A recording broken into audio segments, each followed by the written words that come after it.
Magandang gabi po sa ating lahat. Narito ang latest weather update ngayong Martes, March 12, 2024 hanggang sa susunod na 24 oras.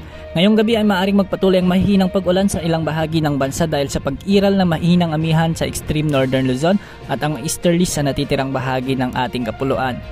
Ang Cagayan Valley, Aurora, Quezon at Bicol Region ay magkakaroon ng maulap na papawirin na may mga mahihinang pag-ulan dulot ng amihan at easterlies. Ang Metro Manila at ang nalalabing bahagi ng Luzon ay makararanas din ng bagyang maulap hanggang sa maulap na papawirin na may mga pulupulong mga mahinang pag-ulan. Samantala ang nalalabing bahagi ng bansa ay magkakaroon ng bahagyang maulap hanggang sa maulap na panahon na may mga pulupulong mga pag-ulan, pagkidlat, pagkulog dahil sa easterlies o mainit na hangin mula sa karagatang Pasipiko o kaya minsan lamang yung mga localized thunderstorms. Posible ring ulanin ngayong gabi ang mga probinsya ng Quezon, Aurora, Laguna, Batangas, Nueva Ecija, Cagayan Valley, Cordillera Region, Nueva Vizcaya at Metro Manila. Pinaaalalahanan ang lahat na maging alerto sa banta ng flash floods at landslides.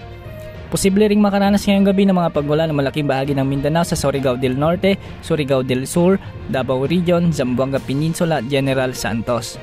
Sa ngayon nakikita na posibleng mawala pansamantala ang amihan ngunit posible muling umiral ito sa susunod na linggo. Maaring ito na ang huling bugso ng nasabing weather system at unti-unti na ang transition period sa hot dry season o mas kilala sa ibang bansa bilang summer. Wala rin tayong namomonitor na LPA o bagyo sa loob at labas ng ating park at wala tayong aasahan na samalang panahon sa loob ng 3 hanggang 5 araw. Bukas posibleng umabot naman sa 40 degrees Celsius ang pinakamataas na heat index sa Iloilo City.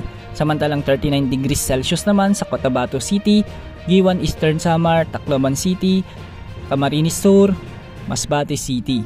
Ang mararamdamang init na ito ay nasa extreme caution level na ng Pag-asa at posibleng maging sanhi ng heat stress at heat stroke. Base naman sa satellite images, malinis ang kalangitan sa ating buong kapuluan hanggang sa susunod na mga araw.